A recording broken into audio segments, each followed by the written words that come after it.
Salut à tous et bienvenue sur Petite Voix du Monde. Je suis Laga, votre guide dans ce voyage fascinant à travers les histoires inspirantes et extraordinaires entre parents, enfants et citoyens du monde entier. Aujourd'hui, on va plonger dans le monde mystérieux d'une boîte de nuit où les ombres dansent le tango avec les lumières. Imaginez un endroit où les cocktails ont des noms comme baiser de gin et où le dress code est élégance ensorcelante. Oui, vous l'avez deviné, c'est là que notre histoire commence.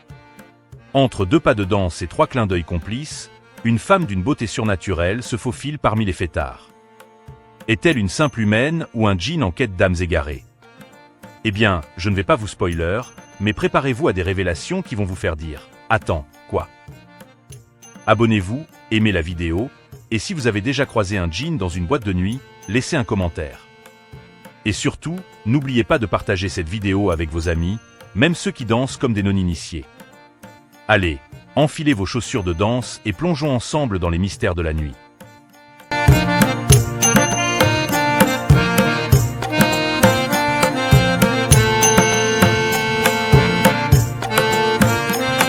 Il était une fois, dans une ville où les lumières de la nuit dansaient avec les ombres, une boîte de nuit énigmatique attirait les âmes nocturnes comme des papillons vers une flamme.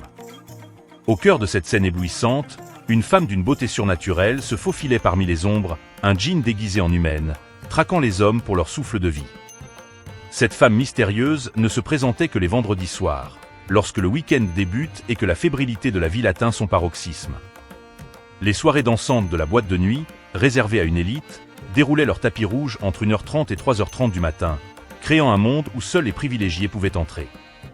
Les mois passaient, et un jour, deux amis, Lamine et Léonce, marchaient ensemble vers chez eux après une longue journée de travail. Lamine, âgé de 25 ans, confia à Léonce, 23 ans, une expérience troublante vécue le vendredi précédent. Il avait été accompagné d'une jeune femme magnifique à la sortie de la boîte de nuit. Fasciné par sa beauté, il avait accepté de la suivre jusqu'à sa villa, un palais digne d'âme d'une telle beauté.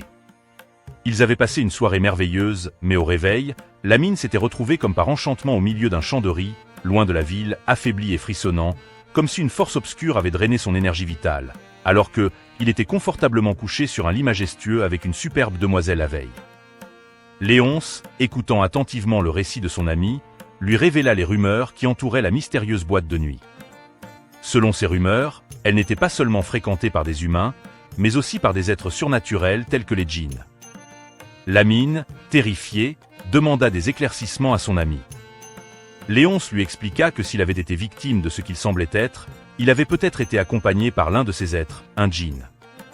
Lamine, confronté à l'horreur de cette possibilité, refusa d'admettre sa peur, balayant les histoires de son ami comme des superstitions. Mais au fond de lui, le doute s'installa, mêlé à la crainte de l'inconnu. Après tout, dans cette ville où la frontière entre le réel et le surnaturel était floue, les secrets de la nuit pouvaient cacher des vérités bien plus sombres que prévu. Après cette révélation, Lamine et Léonce décidèrent d'enquêter davantage sur la mystérieuse boîte de nuit. Ils se rendirent ensemble à la prochaine soirée dansante, déterminés à découvrir la vérité. La belle jeune femme était là, avec le même visage et la même forme physique, dansant avec grâce, attirant l'attention de tous les hommes présents. Lamine, malgré ses craintes, ne pouvait s'empêcher d'être fasciné par elle. Ils observèrent attentivement ses interactions. Elle semblait toujours choisir des partenaires masculins, les entraînant dans des danses envoûtantes. Léonce, quant à lui, restait en retrait, observant la scène avec méfiance. Soudain, la jeune femme fixa son regard sur Lamine. Il sentit une étrange connexion, comme si elle lisait ses pensées les plus profondes. Lamine se laissa emporter par la musique et la danse, mais il gardait un œil sur la mystérieuse femme. Vers 2h45 du matin, elle lui proposa de la suivre chez elle. Cette fois-ci, Lamine hésita. Il se souvenait de son expérience précédente et de la faiblesse qui l'avait envahi. Pourtant, il ne pouvait résister à son charme. Ils arrivèrent à la villa, et la jeune femme l'entraîna à l'intérieur. Lamine se sentait à la fois attiré et effrayé. Ils passèrent la nuit ensemble, mais au réveil, il se retrouva à nouveau dans le champ de riz, épuisé et vidé de son énergie. La maison disparut, pas de lit, rien du tout. Cette fois-ci, il était certain. La belle jeune femme était bien une djinn, une créature surnaturelle assoiffée d'énergie vitale. Lamine et Léonce continuèrent leurs investigations, cherchant des moyens de se protéger contre les pouvoirs de la djinn. Ils découvrirent des rituels anciens, des prières puisées des livres saints comme la Bible ou le Coran. Leur quête les entraîna dans un monde où le mystique et le réel se mêlaient dangereusement. Léonce, l'ami de Lamine, lui conseilla d'aller se faire purifier vu qu'il avait eu des relations intimes avec le djinn et que ces créatures sont maléfiques.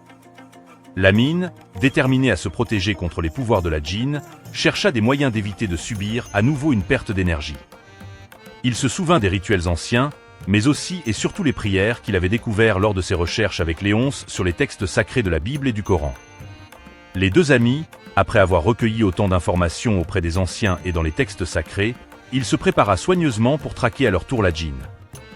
Le vendredi, jour ouvrable de la boîte arriva, les deux amis se rendirent à la soirée pour débusquer la créature envoûtante. Une fois sur place, les amis cherchèrent la djinn croyant qu'elle va garder le même visage et le même physique. Il chercha pendant une bonne heure et ne trouva point de djinn avec le même visage et le même physique.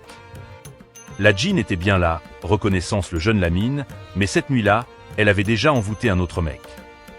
Elle n'attendait que son heure arrive, le bon moment pour elle de s'envoler avec le nouveau mec. Lorsque l'horloge passe à 2h15 du matin, la djinn s'en va et le gars lui suit.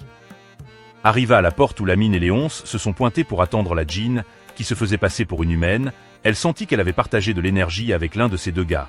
En levant ses yeux, elle reconnut Lamine puis continue son chemin accompagnée par le mec qui était avec lui. Lamine eut un pressentiment et dit à son ami Léonce que cette femme qui venait de sortir avec le gars n'était pas certes la même femme avec qui j'étais la fois dernière. Mais je peux t'assurer que, si elle n'a pas changé de morphologie, cette dernière qui venait de passer avec le gars ne m'inspire pas du tout confiance, et je peux te jurer que ce n'est pas une humaine. Son ami Léonce lui répond en bon. Interpellons-la alors. Lamine s'approcha d'elle et lui posa des questions anodines, cherchant à en savoir plus sur elle.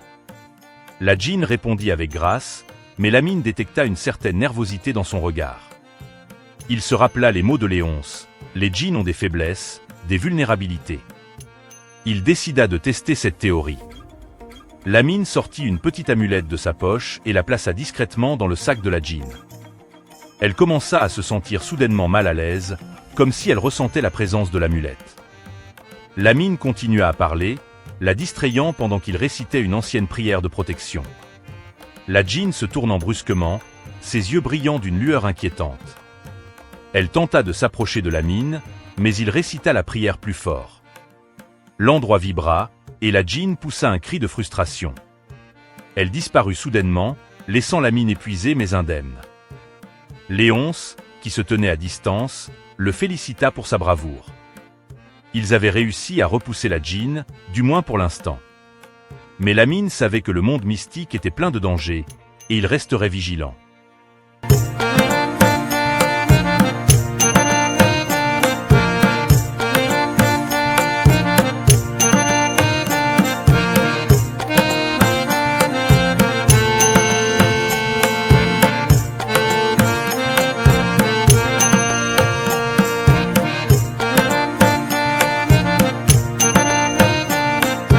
Et voilà, chers adolescents, parents et citoyens du monde entier, notre histoire touche à sa fin, mais les secrets de la nuit restent encore à dévoiler. Nous avons plongé dans l'univers envoûtant de cette boîte de nuit, où les ombres dansent avec les lumières et où une femme d'une beauté surnaturelle se faufile parmi les danseurs.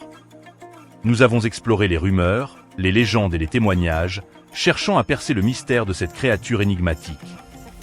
Est-elle une simple humaine ou un djinn en quête d'âmes égarées ? Peut-être que la réponse se cache dans les recoins sombres de la ville, attendant d'être découverte par les plus curieux d'entre nous. N'oubliez pas de aimer cette vidéo, de vous abonner à notre chaîne et de partager vos propres histoires de rencontres nocturnes. Qui sait, peut-être que vous croiserez un jour cette femme aux yeux bleus envoûtants. Restez éveillés, continuez à explorer les mystères qui nous entourent, et à très bientôt pour de nouvelles aventures sur Petite Voix du Monde.